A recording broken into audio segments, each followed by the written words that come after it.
The Minions and Me by Leonard Delaney. Katie stood at the supervillain's door, checking her reflection in the window. With her dark lipstick and purple eyeshadow exaggerating her best features, she felt like a sexy cartoon character. After a final adjustment of her ink-black hair, she knocked. Felicius Grew was immediately recognizable. The world's greatest villain, all the television networks called him. He looked a lot shorter in person. "Katie, it is a pleasure," he said in a non-specific Eastern European accent.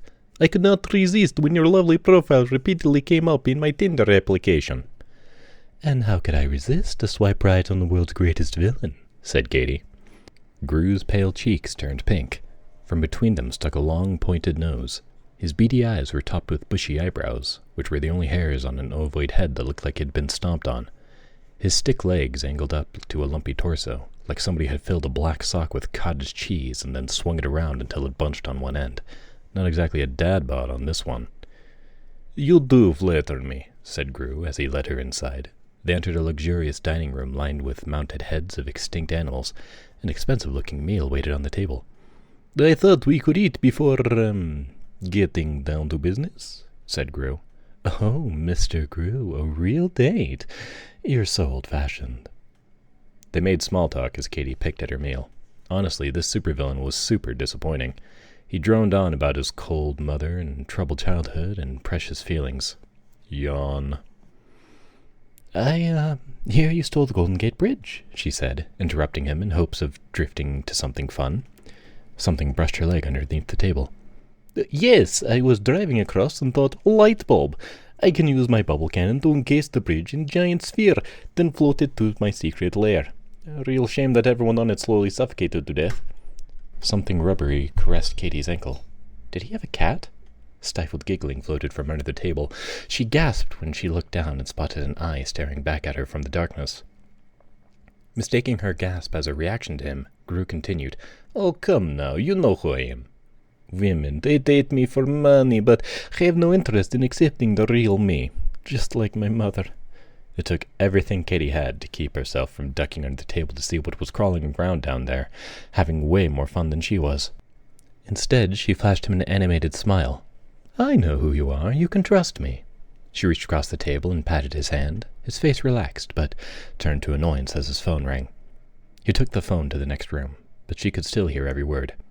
"I'm a bit busy. Can you—" "What? Pharrell who? Pharrell Williams?" The tablecloth billowed, and a creature hopped onto Katie's lap. He looked like a 2-foot-high yellow pill with stubby appendages, wearing blue overalls and, over a single eye, goggles. A goggle. He was one of Grew's famous minions. She'd seen them on the news, the screaming corn pops who are tearing apart society, the headlines not so kindly called them. "Not the unicorn again," grumbled Grew into the phone in the other room. The minion produced a flower from the back of his overalls and handed it to Katie. She took it, smiling as the robotic flower's petals spun around, then patted his head. He purred. Katie held a finger to her lips. "Shh, your master doesn't want you here."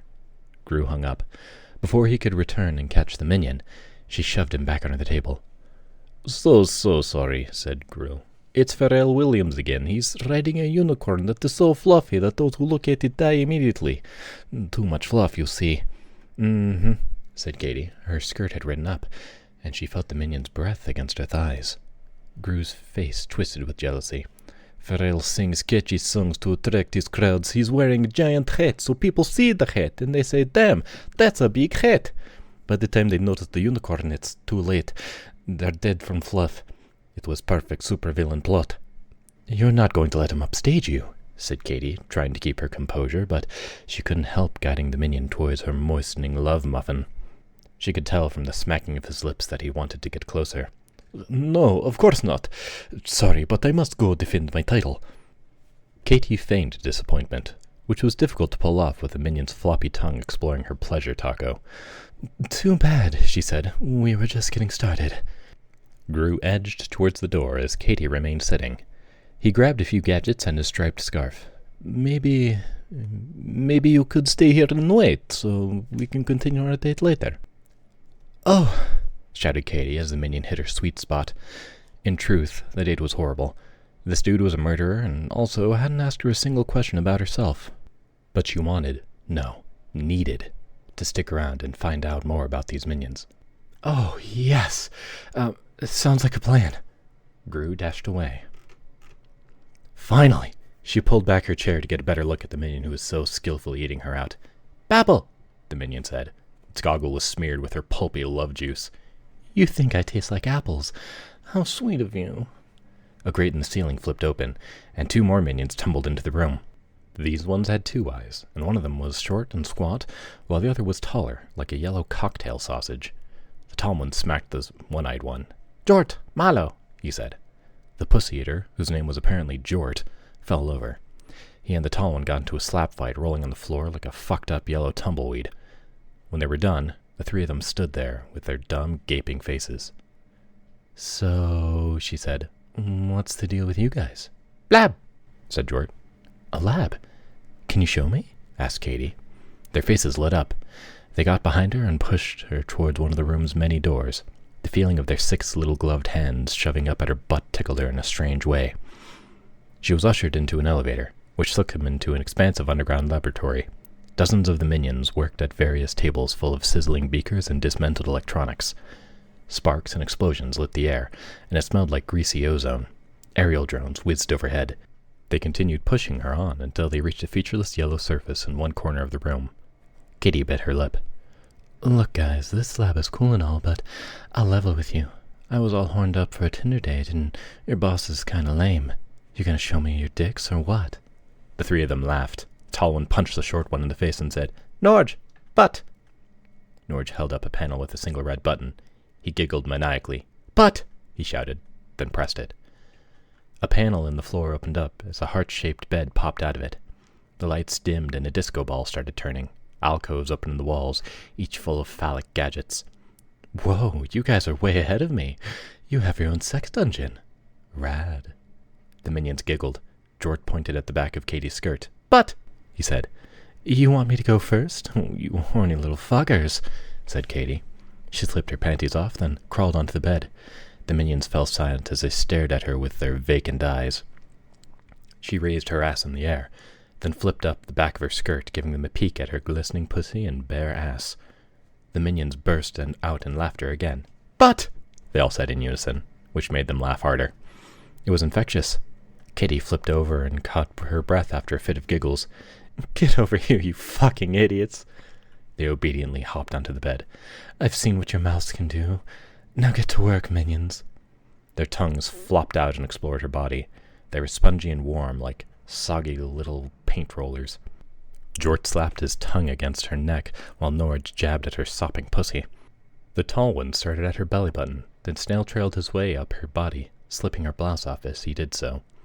She found herself face to face with the tall one. You, she said. He pointed at himself.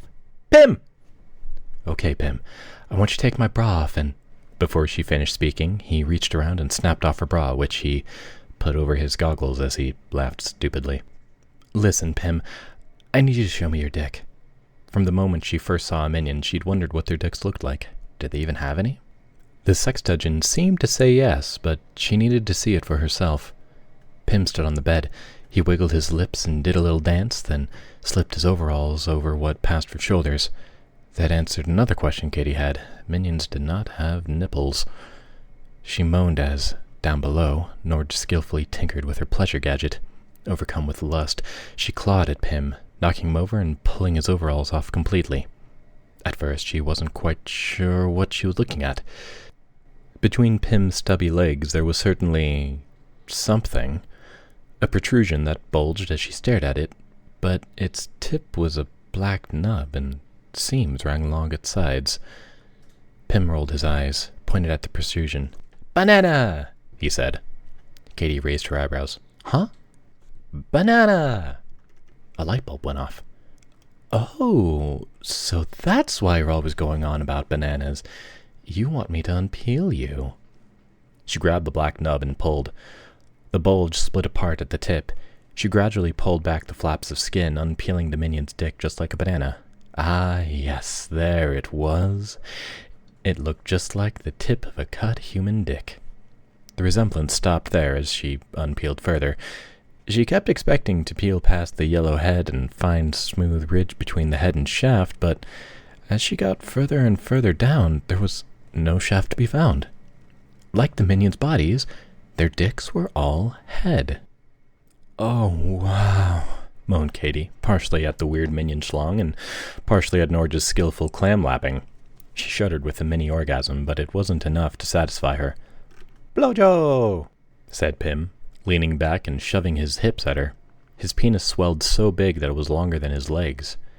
Katie leaned over and prodded at it with her pierced tongue. Pim's eyes rolled up in his goggles. He shuddered so hard that his lips flapped and he sounded like a spring going boing. It must have been a while since these minions got any. His spongy yellow nub felt like velvet in her mouth. Being all head, it was perfectly smooth, and he seemed to squeak with pleasure no matter which angle she sucked at. Norge diligently worked her pussy while... Wait a minute. Where was Jort? She forced her eyes open and spotted Jort behind Pim. He'd grabbed a gun with a radar dish on the end and aimed it at him. "Come gun!" giggled Jort as he pulled the trigger, sending a white laser flying at Pim's butt. Suddenly Pim's cock swelled and emptied its load into her throat. It tasted like banana, except the shitty fake candy version of banana, like in those Runts candy she ate as a kid. Still, it wasn't entirely unpleasant swallowing the minion's fruity load. Pim's eyes narrowed. He whipped himself out of Katie's mouth and turned and swatted the gun out of Jort's hands. Jort laughed hysterically as Pim gave him a severe beating, sending yellow blood flying. Ignoring the commotion, Norge stood on the bed and wiped his mouth. He smiled at Katie as he'd slipped out of his overalls and unpeeled his own banana baby maker. His was even bigger than Pim's. He had to lean back to keep it from toppling over. "Oh, you've done well, my minion," said Katie. She spread her legs further. "Now enter my secret lair." The minion pounced forward. Her sopping pussy sang with pleasure as he did her bidding. "Mwahaha!" she exclaimed. The spongy, featureless rod inside her felt so friggin' weirdly good that she immediately came again. "Woo! Umph, umph, umph!" mumbled Norge as he pounded her harder and harder with each stroke. The other two stopped fighting. Pim emerged with cracked goggles. He grabbed another gadget, a blue cylinder with a handle on the side, before heading back to the bed. Pim high-fived Norge, who continued pounding Katie, then pointed the blue cylinder at himself and squeezed the handle. A beam shot out, and Pim began to shrink. Now the size of an apple, Pim crawled up Katie's naked torso, caressing her with his dragging stem-sized penis. He shimmied along her collarbone, then along the back of her neck, and nibbled at her earlobe. Jort approached from the other side.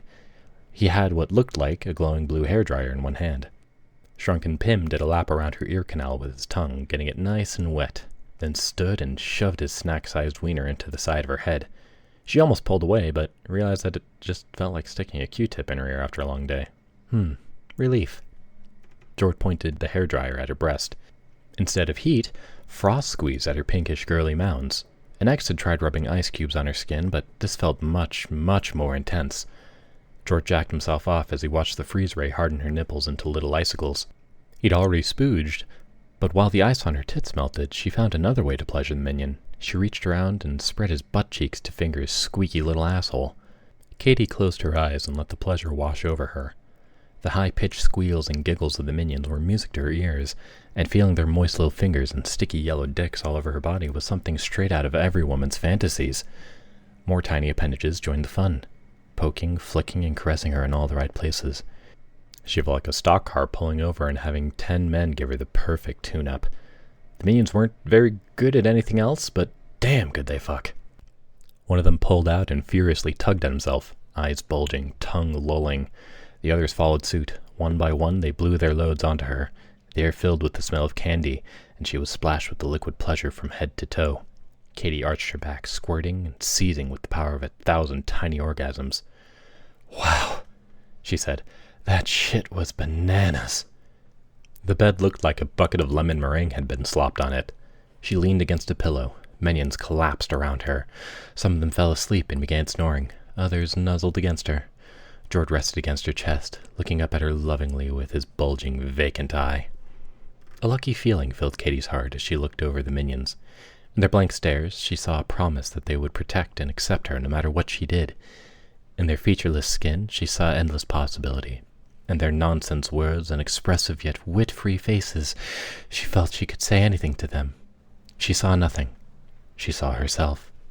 The minions were her, and she was the minions. The realization hit her hard. Katie was hopelessly in love with all of them. Gru returned after crushing Pharrell Williams and his unicorn with Golden Gate Bridge.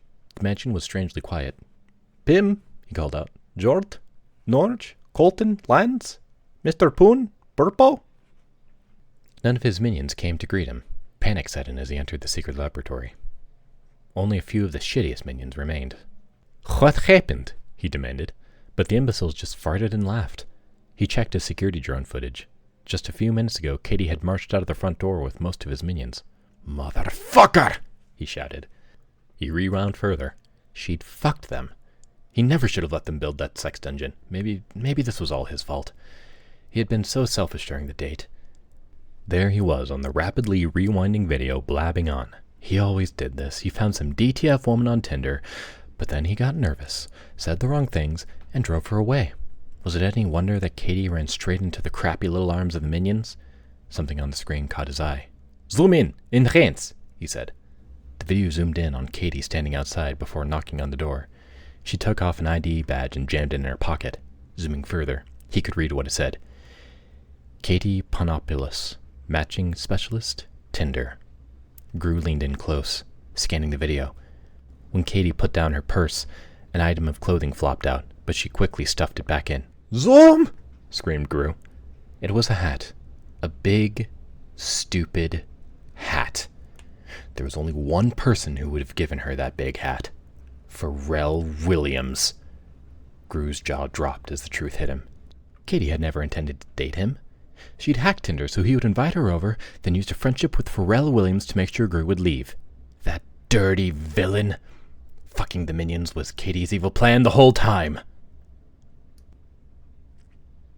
This is an after the fact. I don't know how much my voice sounded like it changed during this recording, but I had to cut and re-record so many fucking parts of this because of either breaking down laughing or just the way it was written was the hardest thing to articulate. So, yeah, you're welcome.